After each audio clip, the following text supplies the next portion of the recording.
Good morning students. ये भी geography का पार्ट 5 है जो क्लास 10 का है। इसके पहले हम लोगों ने कई सारे सवाल कर लिए हैं। कल हम लोगों ने जो है लैटेराइट सॉइल तक की बात की थी। आज जो हम करेंगे उसमें एरिड सॉइल और फॉरेस्ट सॉइल की बात करेंगे, क्योंकि ये दोनों के दोनों बहुत छोटे से टॉपिक हैं। जैसा कि आपको बुक में दिख रहा है, टॉपिक छोटा है लेकिन इसको समझने की ज़रूरत है।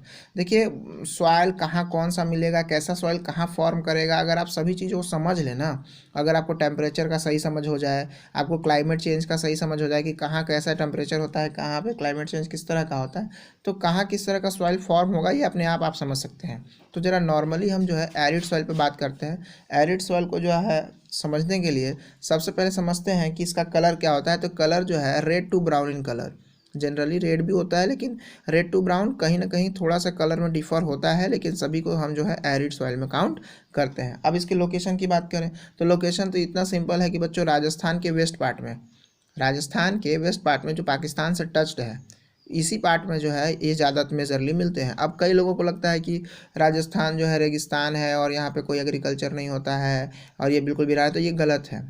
राजस्थान बहुत ऐसा एरिया उसका एग्रीकल्चर होता है। आपको मैंने शायद बताया भी हो 9th क्लास में कि जो इंदिरा नहर है वो इंडिया पूरे मतलब राजस्थान को कवर करती है। तो वहाँ इरिगेशन की व्यवस्था है उस कैनल से, जो एशिया का सबसे बड़ा कैनल हुआ था या था, या अभी भी शायद हो। तो इस कैनल के चलते वहाँ हरियाली है। लेकिन ये जो आपने पढ़ा ना अरावली रेंज, आपने पढ़ा होगा कि एक ही रेंज है वहाँ पे, तो अरावली रेंज के वेस्ट साइड में जो पार्ट बच जाता है उस एरिया तक कहीं से भी इरिगेशन का पहुँच नहीं है, जिसके चलते वो जो है कंप्लीट एरिड सॉइल बन जाता है और वहाँ पे किसी तरह का एग्रीकल्चर हुआ नहीं है। हो सकता है, बच्चे याद रखिए, एग्रीकल्चर हुआ नहीं है ठीक है, लेकिन अगर हम अच्छा टेक्निक यूज़ करें, कल्टीवेशन कर सकते हैं। अगर हम वहाँ पे जो है इरिगेशन की व्यवस्था ला दे, डीप इरिगेशन पढ़ा है आपने, स्प्रिंकल इरिगेशन पढ़ा है आपने, तो इन सब की व्यवस्था ला दे या फर्टिलाइजर्स ला दे, मैन्योर ला दे, तो हो सकता है। बिल्कुल ना हो ये बात गलत है, क्योंकि आपने इजराइल जैसे कंट्री का नाम सुना है। इजराइल भी वैसा ही कंट्री है जैसा हमारा राजस्थान, और उस कंट्री में जो है बहुत ज़्यादा एग्रीकल्चर होता है। तो मेरा कहना है कि हम वहाँ कर सकते हैं। कभी भी ये ना मान लें कि राजस्थान है तो वहाँ एग्रीकल्चर होगा ही नहीं। हाँ, उसके लिए अरेंजमेंट ज़्यादा चाहिए।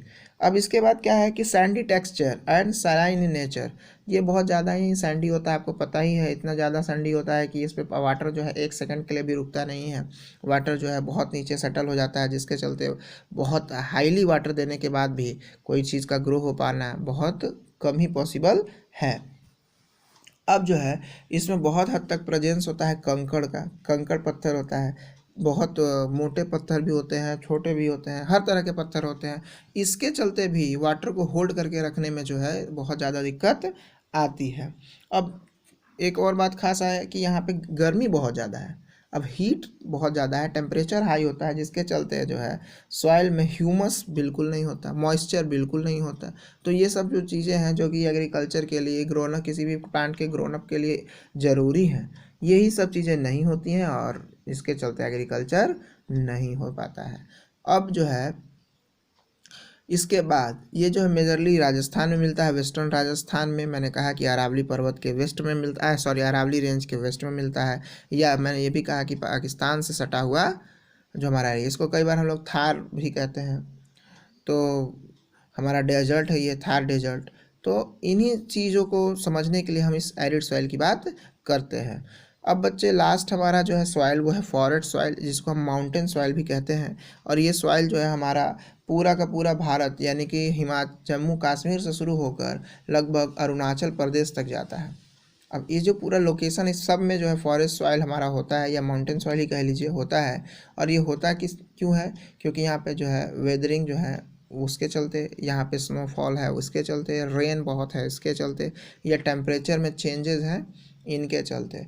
तो इसकी जो फर्टिलिटी है वो अजीब है, कभी फर्टिलिटी है कभी नहीं। इसका रीज़न ये है कि कई बार जो है ना ये हिली एरियाज़ में होते हैं। जो ऊपर का एरिया है वहाँ जो भी फर्टिलिटी है वो पानी के साथ बह के नीचे बैठ जाती है, नीचे आ जाती है, तो यहाँ पे फर्टिलिटी हो जाती है, और जहाँ ऊपर का पार्ट है वहाँ पे नहीं। तो कभी हो भी जाती है, नहीं भी। अच्छा, हिली एरिया है, माउंटेन्स के बीच से नदियाँ निकलती हैं, तो कई बार जो नीचे डिपॉजिट सिल्ट जो है डिपॉजिट है उसको भी वो बहा के एक जगह से दूसरी जगह ले जाती हैं। तो एक जगह डिपोजिशन हो जाता है और तो दूसरी जगह इरोजन हो जाता है। तो सॉइल इरोजन भी होते रहता रहता है और सॉइल डिपोजिशन भी होते रहता है। तो फर्टिलिटी के लिए बहुत ज़्यादा दिक्कत नहीं है, लेकिन हाँ, चूँकि नदियाँ जो है इस तरह से करती हैं तो फर्टिलिटी नहीं के बराबर भी हम कह सकते हैं कहीं कहीं पे। अब जो है ये जो है ऊपर जो हमारा हिली एरिया होता है, जो टॉप का एरिया होता है, जो माउंटेन का सबसे ऊपरी हिस्सा है, वहाँ पे जो कोरस ग्रेन होते हैं जो ऊपर में होते हैं, और नीचे में जो है सिल्ट होता है, लोमी सिल्ट होता है। और ये जो है ना बहुत लो ह्यूमस होता है इनके अंदर ह्यूमस कुछ बहुत होता नहीं है, और ये एसिडिक भी होते हैं। तो इसके चलते जो है ना इनके ऊपर जो है एग्रीकल्चर कर पाना उतना संभव नहीं हुआ है। हालांकि ये जो वाटर के साथ जो एक जगह से दूसरे जगह ये बह जाते हैं, इसके चलते हम इनके यहाँ अगर कुछ करते भी हैं तो उसके लिए हम ट्रेस फार्मिंग को बढ़ावा देते हैं। आपने पढ़ा है कि कई ऐसे एरियाज़ हैं जहाँ ट्रेस फार्मिंग को किया जाता है, तो ये वही एरियाज़ हैं जहाँ पे ये मिलते हैं। अब इसके बाद जो है हमारा टॉपिक जो है वो आता है सॉइल इरोजन क्या होता है और सॉइल कंजर्वेशन क्या होता है। तो सॉइल इरोजन हम सभी समझते हैं कि ड्यू टू वाटर या ड्यू टू एयर या ड्यू टू एनी थिंग्स, जब हमारा सॉइल का अपर लेयर एक जगह से दूसरे जगह चला जाता है, जिसके चलते हमारा गुड लैंड बैड लैंड में चेंज हो जाता है, तो उसी को हम सॉइल इरोजन कहते हैं। कई बार सॉइल इरोजन हैवी रेन के चलते भी हो जाता है, हैवी एयर ब्लो के चलते भी हो जाता है। तो बहुत सारे तरीके हैं जिसके चलते इरोजन हो जाता है। इस पिक्चर में आप देख रहे हैं इरोजन हुआ, ये लगभग जो है बहुत हद तक जो है वहाँ से उसको लेके चला गया है। तो जब बहुत सॉइल जो है वाश अवे हो जाता है, इसको हम लोग सीट इरोजन भी कहते हैं। तो कोई भी इरोजन होगा तो उसका जो अपर लेयर का जो मॉइस्चर है वो चला जाएगा, ह्यूमस चला जाएगा, तो फिर उसके अंदर एग्रीकल्चर होने की संभावना नहीं के बराबर होती है। तो इसलिए हमें सॉइल इरोजन को प्रोटेक्ट करना चाहिए और सॉइल कंजर्वेशन को बढ़ावा देना चाहिए। और सॉइल कंजर्वेशन को बढ़ावा देने के लिए हमें जो है कुछ स्टेप्स लेने चाहिए। जैसे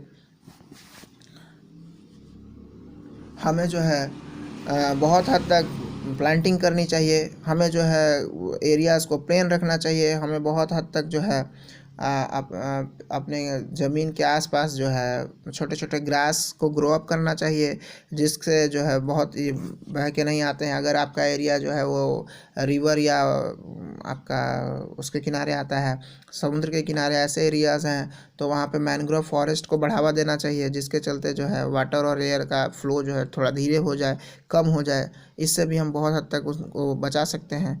और भी कई तरीके हैं जिससे जो है हम बहुत बार सॉइल इरोजन्स को अपने आप को प्रोटेक्ट कर सकते हैं। तो ये है हमारा चैप्टर। आपको सॉइल इरोजन सॉइल कंजर्वेशन को खुद से ज़्यादा देखना चाहिए, क्योंकि बहुत ईजी सा टॉपिक है। आप ज़्यादा से ज़्यादा इसको देखें। उम्मीद करते हैं कि आपको जो है वो बहुत ईजी लगेगा।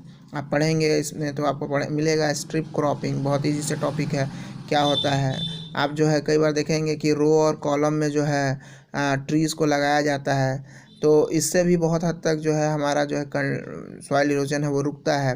तो ये सब जो है चीज़ों को जानेंगे। अब एक वर्ड इसमें छूट रहा है, वो है सैंड ड्यून्स।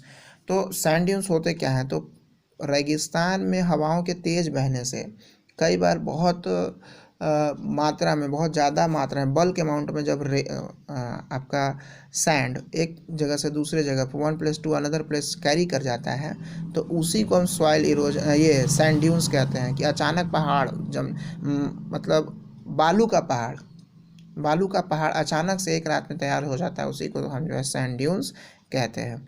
तो अब जो है आप इस चैप्टर के क्वेश्चन आंसर मेरे साथ करेंगे, तब जो कि आपको अगले वीडियोज़ में मिलेगा। Thank you.